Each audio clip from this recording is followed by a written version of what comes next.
وعن افتراش السبع وأن يوطن الرجل المقام كما يوطن البعير رواہ احمد۔ یہ مسند احمد کی ایک روایت ہے اور یہ بڑی اہم روایت ہے۔ پہلی مرتبہ جب سے یہ سلسلہ چل رہا ہے، یہ حدیث پہلی مرتبہ آئی ہے۔ سرکار دو عالم نبی کریم صلی اللہ علیہ وسلم کے مشہور صحابی ہیں حضرت عبد الرحمن ابن شبل رضی اللہ تعالی عنہ۔ وہ روایت کرتے ہیں جناب نبی کریم صلی اللہ علیہ وسلم سے، فرماتے ہیں کہ حضور نے 3 چیزوں سے منع فرمایا ہے نماز میں۔ کوے کی طرح ٹھونگے مارنے سے، درندے کی طرح ہاتھ پھیلانے سے، اور اونٹ کی طرح کسی شخص کے مسجد میں اپنا مقام مقرر کر لینے سے۔ ان تینوں چیزوں کی کچھ تفصیلات ہیں۔ سب سے پہلے یہاں جن چیزوں کا ذکر کیا ہے، جو ممنوع چیزیں ہیں، جو منہیات کے قبیل سے تعلق رکھتی ہیں، جو مستحسن نہیں ہیں، کہ آدمی نماز پڑھ رہا ہے تو ایسے پڑھا ہے جیسے کوا جو ہے وہ ٹھونگے مارتا ہے۔ یہ رکوع، یہ سجدہ، قیام سے قعود، قعود سے جلسہ، دے مار 4.5۔ اچھا، بعض ہمارا عجیب مزاج ہے، نماز بعض حضرات ماشاءاللہ نماز کی بڑی پابندی بھی کرتے ہیں، نماز چھوڑتے بھی نہیں ہیں، لیکن کبھی کوئی نماز صحیح بھی نہیں پڑھتے۔ دونوں باتیں، نماز پڑھتے بھی ہیں، یہ نہیں کہ نماز میں ڈنڈی مار رہے ہیں، نماز بھی پڑھتے ہیں، لیکن نماز کو نماز کے جس طریقے سے ادا کرنا چاہیے اس سے بیچارے غافل ہیں۔ یا تو لا علمی میں، یا ایک طبیعت اور مزاج بن گیا، ایک عادت بن گئی ہے، ایک روٹین بن گئی ہے، بس اسی روٹین کے مطابق پڑھنا ہے۔ تو کوے کی طرح ٹھونگے مارنے سے منع فرمایا ہے کہ ابھی ایک سجدے سے سر اٹھایا نہیں، دوبارہ پھر سجدے میں، ابھی کھڑے ہوئے، پورا کھڑے بھی نہیں ہوئے کہ ایک دم رکوع میں، رکوع سے سر اٹھایا نہیں، ایک دم سجدے میں، یہ ہے ٹھونگے مارنا۔ ظاہر ہے کہ ہر مسلمان یہ بات جانتا اور سمجھتا ہے کہ نماز میں تعدیل ارکان واجب ہے۔ تعدیل ارکان کس کو کہتے ہیں؟ تعدیل ارکان اسے کہتے ہیں کہ قیام ہو تو صحیح طریقے سے ہو، رکوع ہو صحیح طریقے سے ہو، رکوع کے بعد کھڑے ہو تو پوری دعا پڑھی جائے، سمع اللہ لمن حمدہ ربنا لک الحمد حمدا کثیرا طیبا مبارکا فی کما یحب ربنا ویرضی۔ کون پڑھتا ہے؟ یہ تو آپ مجبور ہوتے ہیں کہ بیچارہ امام کھڑا ہوتا ہے تو آپ کو بھی کھڑا ہونا ہے، ورنہ تو بعد بیچارے نئے ہوتے ہیں تو ابھی آدمی دعا پڑھ رہا ہوتا ہے تو آدھے سجدے میں معلق رہتے ہیں فضا میں۔ ارے بھائی، جب ظاہر ہے کہ امام سلام پھیرے گا تبھی آپ کی جان چھوٹے گی، آپ جتنا جلدی کر لیں۔ اگر امام کے ساتھ آپ نماز پڑھ رہے ہیں تو جتنا جلدی جلدی آپ رکوع ادا کرتے رہیں، نماز مکمل اسی وقت ہوگی جب امام پہلا سلام پھیرے۔ تو پھر جلدی کاہے کی؟ کیا فائدہ اس جلد بازی کا کہ نماز کا ثواب بھی نہ ملے؟ ایک صاحب جو ہے وہ حضور صلی اللہ علیہ وسلم کی خدمت میں آئے، آپ بیٹھے ہوئے تھے، انہوں نے نماز شروع کر دی، نماز پڑھی جیسے پڑھنی تھی، پڑھ کر جب جانے لگے آپ نے ان کو روک لیا، فرمایا کہ قم فصلی فإنک لم تصلی، میاں دوبارہ نماز پڑھو، آپ کی نماز نہیں ہوئی۔ پھر دوبارہ انہوں نے نماز پڑھی، پھر اسی طریقے سے جیسے عادت ہے، پھر آپ نے یہ جملہ ارشاد فرمایا قم فصلی فإنک لم تصلی۔ تیسری مرتبہ پھر یہی ہوا۔ تیسری مرتبہ کے بعد انہوں نے کہا کہ اللہ کے رسول یہ فرمائے کہ بھئی نماز میں خرابی کیا ہے، کیا خلل اور نقصان ہے؟ اس پر آپ نے فرمایا کہ نماز میں آپ نے جو 3 دفعہ نماز پڑھی، اس تینوں دفعہ نمازوں میں تعدیل ارکان نہیں تھی۔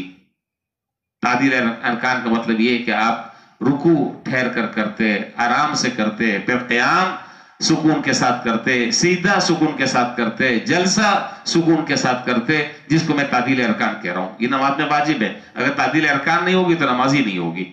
تو بہرحال ٹھونگے مارنے سے، کوے کی طرح ٹھونگے مارنے سے منع فرمایا۔ ایک بات تو یہ فرمائی۔ دوسرا فرمایا وعن افتراش السبع، کہ درندے کی طرح ہاتھ پھیلانے سے منع فرمایا ہے کہ آدمی، مثال میں آپ کو کیسے بتاؤں، جیسے سجدے میں گئے سجدے میں یہ جو دونوں ہاتھ ہیں یہ زمین کی سطح کے ساتھ لگے ہوئے ہیں. حالانکہ مسئلہ کیا ہے؟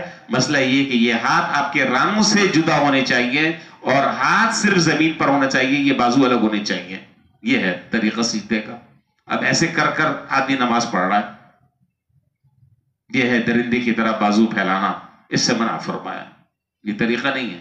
ہاں، عورتوں کی جو نماز ہے اس نماز میں بھی شریعت نے سطر کا حکم دیا ہے، اور ان کا سطر یہ ہے کہ وہ اپنے ہاتھوں کو زمین کے ساتھ ملائیں گے. یہ کام تو عورتوں کی کرنے کا ہے، مردوں کے لیے حکم نہیں ہے. ان کے ہاتھ زمین سے، یعنی یہ جو کیا کہتے ہیں کلائی تو اس کو کہتے ہیں، یہ کیا ہے؟ ہاتھ ہی کہیں گے. ہاتھ جو ہے وہ زمین سے اٹھے رہے ہیں، زمین کی سطح سے اونچے ہو، ہاتھ صرف زمین پر ہو، اس سے منع فرمایا. تیسری بات کیا فرمائی؟ تیسری بات یہ فرمائی ہے کہ جب کوئی شخص مسجد میں نماز پڑھنے کے لیے آتا ہے تو وہ صف میں اپنے لیے کوئی جگہ مقرر کر لیتا ہے. کچھ بھی ہو جائے، آندھی آ جائے، طوفان آ جائے، وہ اپنی جگہ نہیں چھوڑتا. منع فرمایا. یہ پسندیدہ عمل نہیں ہے. اور حضرات محدثین نے، حافظ ابن حجر رحمۃ اللہ علیہ نے اور علامہ عینی وغیرہ نے اس میں بڑی تفصیل کے ساتھ بحث کی اور 2-3 باتیں اس سلسلے میں بڑی اہم بیان کی ہیں. اس کو سمجھ لیں. اللہ تعالی ہمیں عمل کی توفیق عطا فرما دے. نمبر 1، پہلی بات تو یہ ارشاد فرمائی کہ اگر کوئی آدمی نماز میں اپنے لیے کوئی جگہ مقرر کر لیتا ہے، حالانکہ آپ کو یہ مسئلہ معلوم ہے کہ نماز، یہ مسجد جو ہے یہ وقف ہے، کسی آدمی کی کوئی جگہ مقرر نہیں ہے سوائے امام کے. جو مسجد میں آ گیا، جتنا پہلے آ گیا، جس جگہ کھڑا ہو گیا، اب اس آدمی کو اس جگہ سے کوئی آدمی بھی نہیں ہٹا سکتا، الا یہ کہ وہ خود کسی اپنے بڑے کے لیے جگہ چھوڑ کر پیچھے ہٹ جائے. یہ ایک الگ مسئلہ.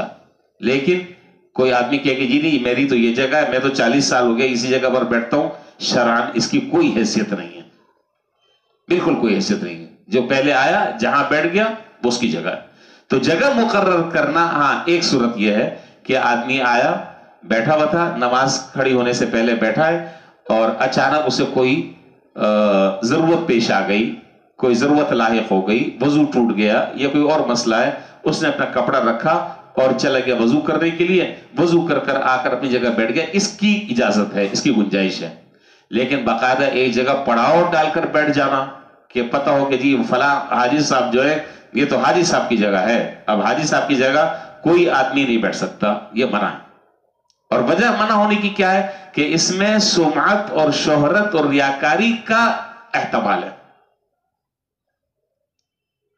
اس میں ریاکاری کا اور شہرت کا احتمال ہے، یہ مناسب نہیں ہے. ایک بات تو یہ. دوسری بات یہ ہے کہ اگر کوئی آدمی دوسری کی، اس کی جگہ پر اگر کوئی آدمی آ کر کھڑا ہو جاتا ہے اور وہ پہلے آ گیا ہے تو اس آدمی کو روکنا یہ ظلم ہے. یہ آدمی ظلم کر رہا ہے، ظلم کا ارتکاب کر رہا ہے، اس کی اجازت نہیں. 2 باتیں ہو گئی. اور تیسری بات یہ ہے کہ وہ جو آپ نے حدیث سنی ہوگی، مشہور حدیث ہے کہ آدمی کو چاہیے کہ وہ مختلف زمین کے حصوں پر نماز پڑھے تاکہ کل قیامت کے دن یہ مختلف جگہیں اس کے حق میں اللہ تعالیٰ کے حضور شہادت اور گواہی دیں گی. اب اگر ایک آدمی ایک ہی جگہ پر نماز پڑھ رہا ہے تو بقیہ جو قطع ارض ہے وہ کیسے گواہی دے گا؟ پتہ نہیں آپ بات سمجھ رہے ہیں کہ نہیں؟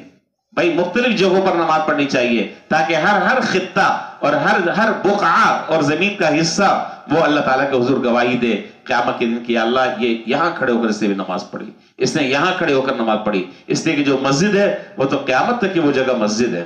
تو کوشش یہ ہونی چاہیے کہ مختلف جگہوں پر نماز آدمی پڑھے تاکہ مختلف زمین کے حصے اللہ تعالیٰ کے حضور اس کی شہادت اور گواہی دیں.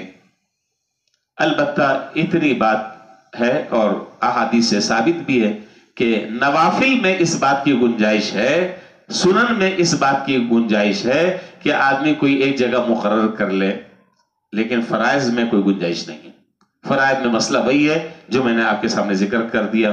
اللہ تعالی ہمیں صحیح طریقے سے دین کو سمجھنے کی اور اس کے مطابق اللہ تعالی ہمیں عمل کرنے کی توفیق عطا فرمائے.